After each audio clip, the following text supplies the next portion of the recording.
இன்றைக்கி நான் ரெடி பண்ண போகிறது உப்பு கொழுக்கட்டை. அது எப்படி ரெடி பண்ணுறதுன்னு பார்க்கலாம். இப்போ வெறும் பச்சரிசி மாவு ஒரு 2 கிளாஸ் வறுத்துட்டு எடுத்து வச்சுருக்கேன். வெறும் பச்சரிசி மாவு மட்டும்தான், அதில் வேறு எதுவும் சேர்க்கல நான். இப்போ தாளிக்கிறதுக்கு ஒரு 3 ஸ்பூன் தேங்காய் எண்ணெய் எடுத்திருக்கேன். தேங்காய் எண்ணெய் எடுத்துகிட்டு 1/2 ஸ்பூன் உளுந்து எடுத்திருக்கேன்.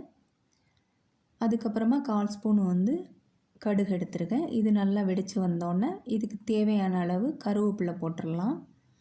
கருவேப்பிலை வெடித்து வந்ததுக்கப்புறம் ஒரு அரை மூடி தேங்காய் துருவி வச்சுருக்கேன். அதையும் இதில் சேர்த்துருக்கேன் நான். சேர்த்துட்டு ஒரு நிமிஷம் மட்டும் நல்லா வதக்கிடுங்க.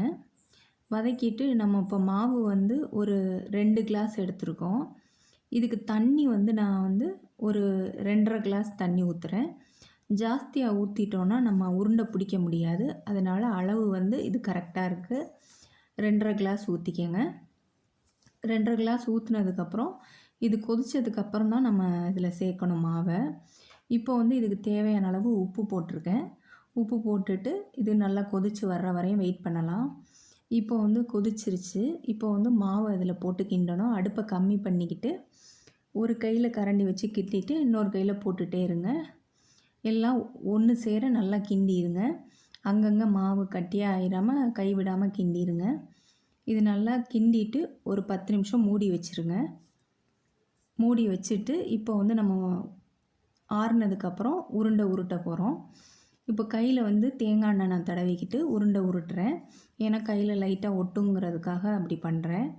இப்போ எல்லாத்தையும் உருட்டி உருட்டி வைக்க போகிறேன் நான். இப்போ நம்ம இதை புடி கொழுக்கட்டையாகவும் நம்ம செஞ்சுக்கலாம், இல்லாட்டி உருண்டையாகவும் நம்ம செஞ்சுக்கலாம். நான் உருண்டையாக செஞ்சுருக்கேன். இப்போ இதே மாதிரி எல்லாத்தையும் உருட்டி வச்சுக்கலாம். எல்லாத்தையும் உருட்டி வச்சதுக்கப்புறம் நான் என்ன பண்ண போகிறேன்னா, இட்லி சட்டியில் தான் நான் வேக வைக்க போகிறேன். இட்லி பாத்திரம் ரெடி ஆனதுக்கப்புறம் நல்லா கொதிச்சு வரும் இல்லையா தண்ணி, ஆவி வந்ததுக்கப்புறம் இப்போ அந்த கொழுக்கட்டையை இதில் எடுத்து வைக்கிறேன். அந்த துணியில் எடுத்து வச்சுட்டு ஒரு 10 நிமிஷம் நம்ம வெயிட் பண்ணால் போதும். நம்மளோட கொழுக்கட்டை ரெடி ஆயிரும். இப்போ நான் இப்போ க்ளோஸ் பண்ணி வைக்கிறேன் இல்லையா, அடுத்ததாக ஒரு 10 நிமிஷத்துக்கு அப்புறம் எடுக்கிறேன். நல்லா வெந்துருச்சு. வெந்ததுக்கப்புறம் ஒரு தட்டில் எடுத்து வச்சுக்கலாம். எடுத்து வச்சுட்டு இப்போ இது தொட்டுக்கிறதுக்கு நம்ம பொடி ரெடி பண்ணோம் இல்லையா, தேங்காய் பொடி ரெடி பண்ணோம் இல்லையா, அந்த பொடி இதுக்கு நல்லாயிருக்கும். அவ்வளோதான், நம்மளோட கொழுக்கட்டை ரெடி ஆயிடுச்சு. உங்களுக்கு பிடிச்சிருந்ததுன்னா நீங்களும் ட்ரை பண்ணி பாருங்கள். லைக் பண்ணுங்கள், ஷேர் பண்ணுங்கள், சப்ஸ்கிரைப் பண்ணுங்கள்.